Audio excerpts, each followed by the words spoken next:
걸어가다 보면 자꾸 허리가 아파가지고 쉬게 되는 경우, 특히나 걷다 보면 자꾸 허리가 앞으로 숙여진다, 아니면 계단 다닐 때 난간이 없으면 자꾸 앞으로 꼬꾸라질 것 같다, 아니면은 설거지할 때 팔꿈치를 대지 않으면 허리 아파서 하지를 못한다, 이런 것들이 있으면은 꼭 의심을 해봐야 됩니다.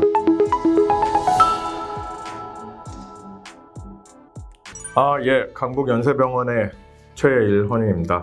오늘은 이제 그 다음 시간으로 진짜 50대 넘어가서 생기는 퇴행성 척추 측만증이 있습니다. 그 다음에 이거는 항상 같이 연관이 되는 게 퇴행성 척추 후만증하고 연관이 돼요. 측만증은 옆으로 꺾인 거고 후만증은 앞으로 꺾인 건데, 요거는 둘 다 원인이 거의 비슷합니다. 한중일 삼국에서 되게 많은데, 왜 그러냐면은 이게 좌식 생활과 연관이 있습니다.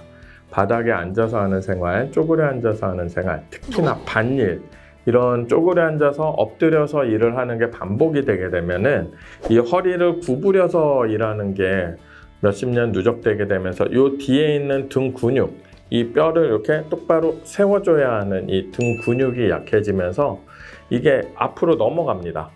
양쪽이 다 약해져가지고 통째로 앞으로 넘어가면 후만증이고요. 한쪽은 강한데 한쪽이 약하면은 얘가 한쪽으로 비틀리면서 넘어가기 때문에 그걸 측만증입니다. 대부분은 두 개가 겹쳐 있는 경우도 많고, 그렇기 때문에 치료법은 거의 비슷한데요.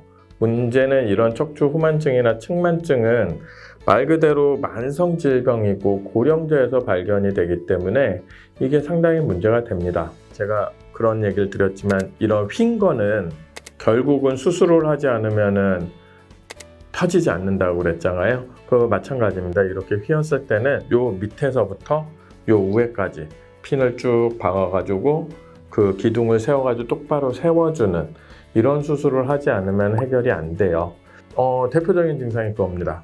걸어가다 보면 자꾸 허리가 아파가지고 쉬게 되는 경우, 특히나 걷다 보면 자꾸 허리가 앞으로 숙여진다, 아니면 계단 다닐 때 난간이 없으면 자꾸 앞으로 꼬꾸라질 것 같다, 아니면은 설거지할 때 팔꿈치를 대지 않으면 허리 아파서 하지를 못한다, 이런 것들이 있으면은 꼭 의심을 해봐야 됩니다. 그래가지고 뒤에 근육량을 이렇게 확인을 해보면은 이게 근육이 약해져서 넘어가는 건지 아니면 진짜 안에 협착증이나 다른 질병이 있어서 넘어가는 건지 이런 걸로 확인을 할 수 있고, 예방을 하려면 진짜 생활 습관 자체를 바꿔야 돼요. 만약에 이런 게 있으면은 조기에 해야지 70대 후반, 80대 되면 진짜 해결하기 힘들게 진행을 해버리기 때문에 항상 조심을 하셔야 됩니다.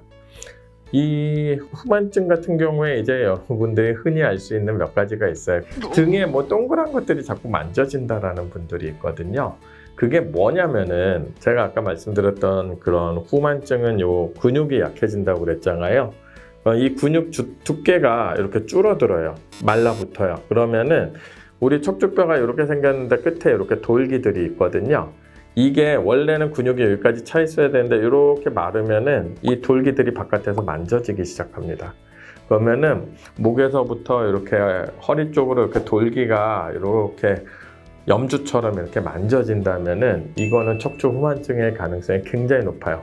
그래가지고 이런 경우에는 조기에 확인을 하고 빨리 이렇게 하시는 게 가장 중요합니다. 후만증 얘기가 나왔으니까 이제 하는 얘기인데, 이게 이 후만증이 근육이 약해져가지고 만성적으로 되는 분들도 있는데, 이것 말고 급격하게 되는 분들이 가끔 있습니다. 대표적인 게 이제 연세 드신 분들이 주저앉으면 생기는 압박골절 같은 게 있거든요. 그러면은 이 앞에 있는 척추뼈가 이렇게 주저앉으면은 여기에서 각도가 이렇게 딱 넘어가면서 앞으로 숙여지게 되죠. 그런데 이제 보통 부러지시는 분들은 진짜 그 하나만 부러지는 경우보다도 시간이 지나면서 여러 개 부러지시는 분들이 많거든요. 그러면 이게 다 주저앉아가지고 이렇게 휘는 분들이 있는데, 이런 분들은 진짜 나중에 고생 많이 하시니까 요거는 진짜로 골다공증하고 연관이 많이 돼 있으니까 골다공증 검사는 꼭 해보시고 관련된 치료도 하시고, 요거에 대해서는 그래도 1, 2년에 한 번씩 엑스레이라도 추적 검사하면서 꼭 확인하시기 바랍니다. 그 다음에 그 이에 이제 젊으신 분들, 특히나 힘든 일 하시는 분들이 가끔 사다리에서 떨어져서 오시는 분들이 있거든요. 그런 분들은 여기가 깨진 것도 깨진 건데 깨진 거야 이렇게 보조기 차고 뭐 연세 드신 분들은 시멘트만 공구리 치고 뭐 이러면서 간단하게 해결할 수 있는 분들도 많은데 가끔씩 제가 보면 이렇게 놓쳐서 오는 것들이 있어요. 어떤 걸 놓치냐면 보통 진짜 40, 50대가 사다리에 떨어져서 허리뼈가 부러졌다. 그럼 이게 그냥 골다공증으로 인한 압박골절일 가능성보다는 이게 굉장히 센 충격으로 인해서 문제가 생겼을 경우가 더 흔하잖아요.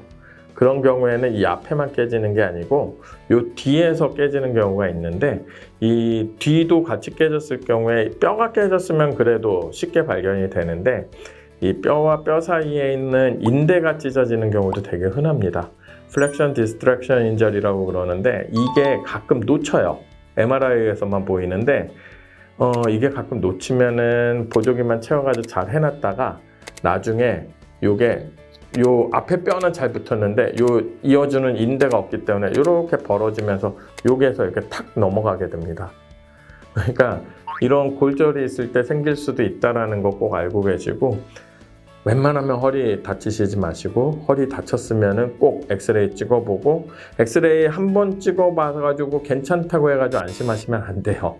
이게 갈비뼈도 그렇지만 척추뼈도 마찬가지로 처음에 다쳤을 때 엑스레이에서 괜찮게 보이는 경우도 상당히 많아요. 그래가지고 만약에 한 일주일 정도 지났는데도 이게 나아지지 않고 계속 아프다 하면은 일주일 정도 지나도 아프면 한 번 더 찍어보고 그때도 괜찮으면 조금 더 보는데 만약에 한 3주 정도 다친 지 3주가 지났는데도 아프면은 엑스레이 꼭 찍어보셔야 됩니다. 이게 살금살금 좋아진다면 괜찮은 경우가 더 많겠지만 똑같이 아프다면은 이 뼈 부러진 게 슬금슬금 무너지고 있는 경우가 가끔 있기 때문에 꼭 확인해 보시라고 얘기를 하는 겁니다. 그렇게 되면 진짜 지팡이도 다행이고 진짜 유모차 끌고 다니시게 되는 경우가 생겨요.